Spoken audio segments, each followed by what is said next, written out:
નમસ્કાર, આપ સૌનું સ્વાગત.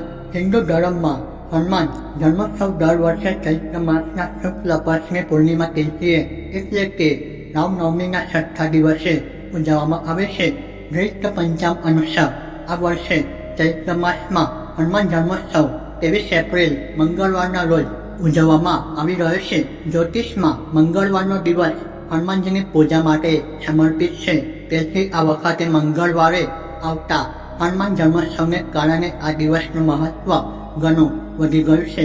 જ્યોતિષીય ગણતરી મુજબ 23 એપ્રિલે બહાદુરી અને હિંમતનો ગ્રહ મંગળ સવારે 8:19 કુંભ રાશિથી મીન રાશિમાં સંક્રમણ કરી રહ્યો છે.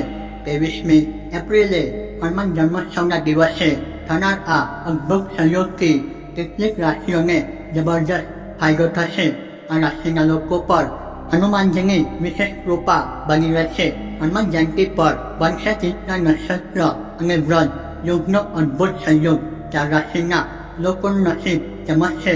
વૃષભ, હનુમાન જન્મોત્સવ પર મંગળ પોતાની રાશિ બદલશે. વૃષભ રાશિના લોકોને ખૂબ જ શુભ ફળ આપશે. નોકરી ધંધામાં પ્રગતિ તક મળશે. પૈસા સંબંધિત સમસ્યાઓમાંથી તમને રાહત મળશે. આવકના નવા સ્ત્રોતોથી આર્થિક લાભ થશે.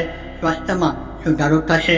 તુલા રાશિના જાતકોને મંગળ ગોચરની અસરથી ઘણો ફાયદો થશે.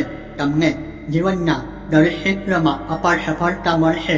તમને તમારા જીવનસાથી તરફથી સહયોગ મળશે. વૈવાહિક જીવનની સમસ્યાઓ દૂર થશે. નાણાંનો પ્રવાહ વધશે.